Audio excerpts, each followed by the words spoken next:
Hello, my darlings. So, it is Reborn Story Time. Of course, we are still doing our Halloween theme. So today we're going to do two books. The first one we're going to read is Lula's Brew. And then we're also going to read Haunted House, Haunted Mouse, I believe. Both of them are audiobooks. So, we are going to start with Lula's Brew. Let me get it loaded up for us. Lula's Brew by Elizabeth O. de Lembeh. Lula's aunties were witches, the wickedest in the land, so they taught Lula their witchety ways and bewitching spells firsthand. They made Lula study night and day to learn to make magical potions that oozed like boogers and glowed bright green in ghastly drinks and lotions. But Lula didn't like to fly on a broom or practice magical spells. She wanted to brew up tasty dishes with pleasing aromas and smells. Lula dreamed of being a chef in her neighborhood's favorite haunt. She wanted a 4-star bistro, her very own restaurant. She studied a stack of cookbooks she kept hidden under her bed, and rather than 30-minute spells, she watched food programs instead. "Lula, your potions don't work," screeched Zelda, Tippy, and Dink. "Try it again, you'll get one right. Eventually, we think." "Here's an easy potion, even you can't get it wrong. It turns a child into a mouse, and it doesn't take too long. You'll need frog eyes and lizard tails, those are easy to find. Mouse toes and broken snails, and a mole from a bat's behind." Lula pretended to add the ingredients, just like her aunties said, but when they turned the other way, she added what she liked instead. When Lula finished her potion, it steamed with a yummy perfume. "It smells too good," the aunties cried. "Lula, go to your room." But Tippy took a tiny sip and suddenly understood. "Sisters, you should try this. It really is quite good." Meanwhile, the steam snaked up the chimney and floated through the town. Right through the mayor's window, he awoke and sniffed around. "What is that magical smell? I must have some right now." He didn't get dressed or brush his teeth. He ran outside and... Wow! A crowd already filled the street, every person, dog, and mouse. They all walked forward in a daze, straight for the witch's house. "Knock, knock!" They beat upon the door. "Who's there?" the aunties cried. "It's the good people of Rockville. May we come inside? Please, won't you let us try a taste of your delicious-smelling stew? We won't last a day if we don't, and we'll stay right here till you do." "Sisters," Tippy smiled, "I think we've cast a spell. And if they won't last a single day, I think we cast it well." The aunties dished up Lula's brew as people slurped like hogs. Yum, they oohed, and they cooed, and grinned like happy frogs. "Seconds, please?" asked Bobby D. Zelda answered with a smirk. "I'll give you more if you sweep the floor." Bobby got right to work. The mayor begged, "I'd like more too." Dink said, "Obey my wishes." Of course, the mayor widely grinned and started scrubbing dishes. "With this brew, people do what we say," the aunties laughed. "It's true." "Excuse me, aunties," Lula said, "but I made that brew, not you." Just then a spoon scraped the empty pot. The people looked confused. They dropped their bowls and walked away, as if they'd been excused. "Make it again," the aunties cried. "Of course, whenever you want." On one condition, Lula said, I want a restaurant. The aunties gathered up tables and chairs, silverware, napkins, and frou-frou. They set them all around the house, while Lula planned out the menu. Lula's cafe was a huge success. The mayor was maitre d'. Reviewers gave Lula the highest honors and her own cooking show on TV. Her dishes were so mesmerizing, she was featured in Gourmand magazine. They coined a term just for Lula, magical fusion cuisine.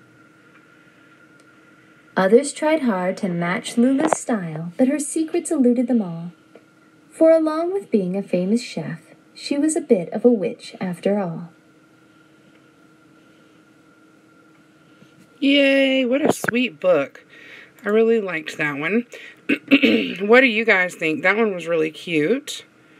Hold on. I apologize. This is on mine, so it starts adding the books and stuff in.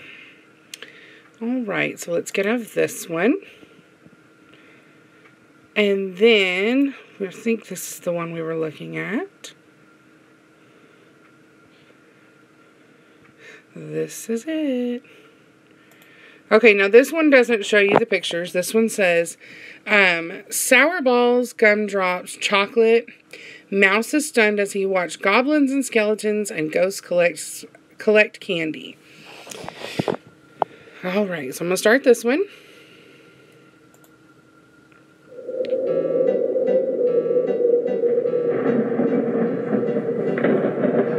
Dreamscape presents Haunted House, Haunted Mouse. Written by Judy Cox. Narrated by Kirby Hayborn.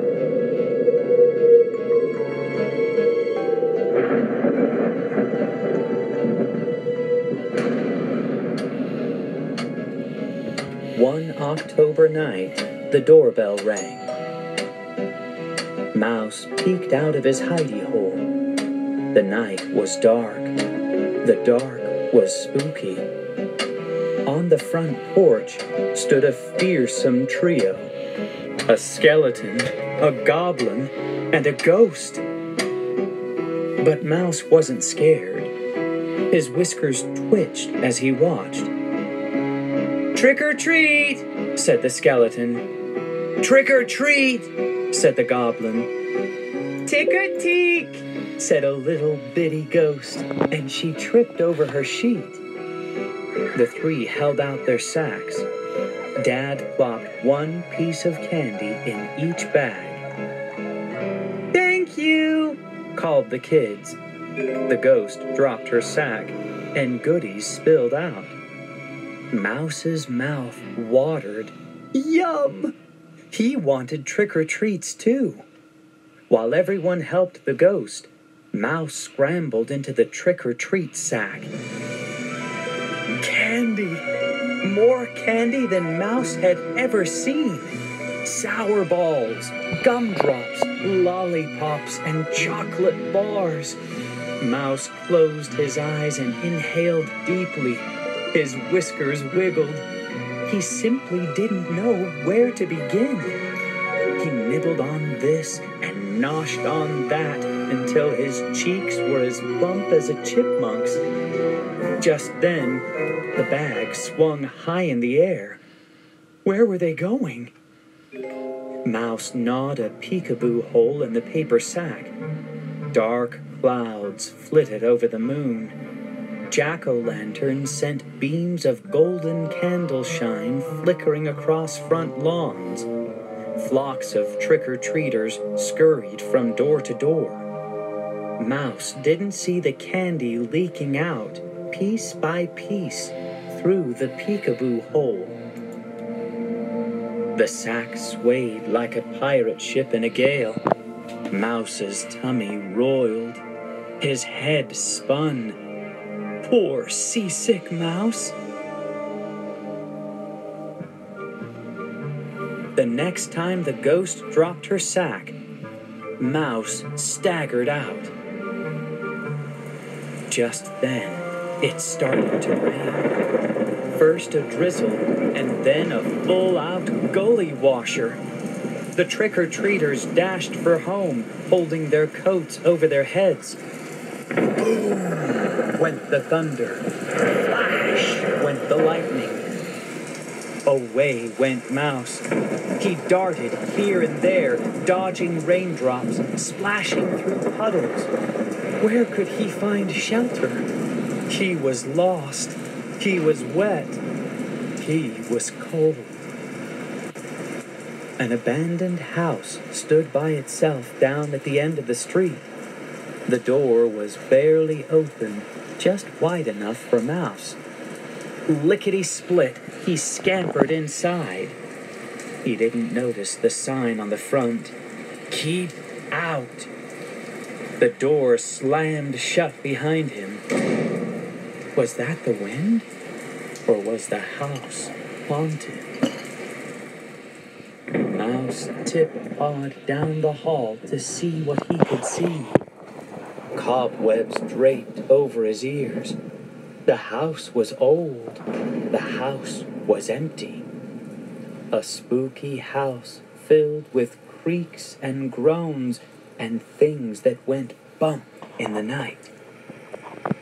He heard bones rattle. A skeleton dancing?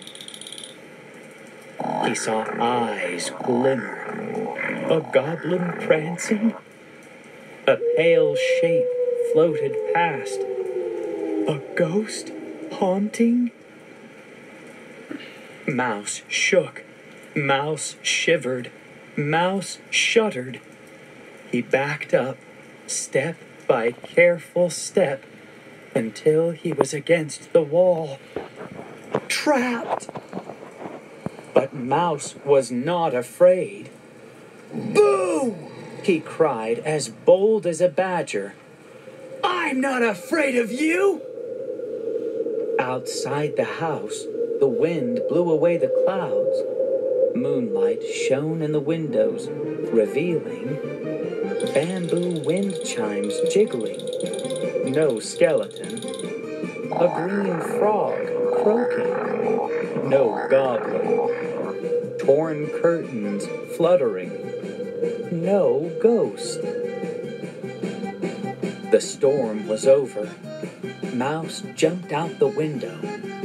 He was ready to go home to his safe, dry hidey hole. But how could he find his way back? All at once, he saw a cherry lollipop shining in the moonlight.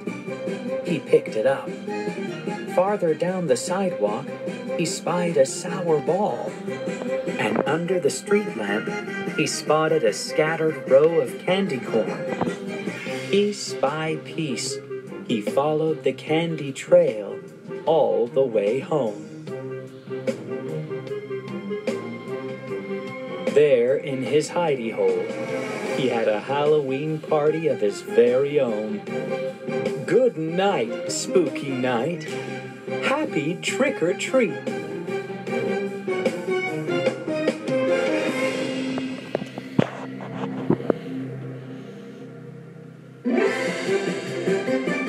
Oh, what a sweet book. This recording of Haunted House, Haunted Mouse by Judy Cox was presented by Dreamscape Media, LLC. Text copyright 2011 by Judy Cox. Sound recording copyright 2015 by Dreamscape Media, LLC. This edition was produced by arrangement with Holiday House Incorporated. Thank you for listening. Please check www.dreamscapeab.com for Dreamscape's latest releases. Oh, that was an awesome book. How scary, especially for the little mouse. Okay, so those are our two books today. I've been picking the books myself, and so I decided this time I'm going to give you guys a couple of options, and we'll do a vote. I'm going to do our next reading on Sunday. This time, of course, it'll be me reading. And so I'm going to we're going to go through and I'll pick about 4 books and you guys tell me which one you would like me to read. So first we have Fluffy's Happy Halloween. Looks like it's got a little hamster. Let's read what the little thing says. This one says, Fluffy leads the class Halloween parade, impersonating the Pumpkin of Doom, and dines on monster eyeballs. Well, that just sounds interesting. Then we have the Teeny Tiny Halloween. That one says, every fall the leaves from the tall trees that surround the teeny tiny woman's house drift down until her house is completely buried. Ooh, that one kind of sounds spooky. Then we have Piggies in the Pumpkin Patch. That one is 2 piggies run amok on the farm as they travel from the pumpkin patch through the garden and back to Mama Pig just in time for a nap. That one sounds kind of like our babies, huh? And then we've got Silly Kitty and the Spooky Night. Sorry. And this one says, when Emma is busy with her Halloween party, Silly Kitty has to find things to do. Read about Silly Kitty's adventures on that spooky night. Oh, that looks good. So that's the books we're going to do. You can pick from either Silly Kitty and the Spooky Night, Piggies in the Pumpkin Patch, A Teeny Tiny Halloween, or Fluffy's Happy Halloween. Drop it down in our comments below and let me know. And so Sunday I will read the next book for you guys. And so that's what's going on. And so right now I've got some of the babies in their crib. They're laying down. Of course, it's just a little after 11, so they're taking their morning nap. And then I do have Jerry. He's in his car seat. He's going to go out with us here in a little bit. Actually, I haven't even had a chance to show you guys the new car seat. So hold on just a second as we move. I apologize. I have my hand over as I'm moving. So this is the car seat. He does have to share with his sisters. So right now it's a girl's one. We're looking at buying a boy's, but this is his seat canopy.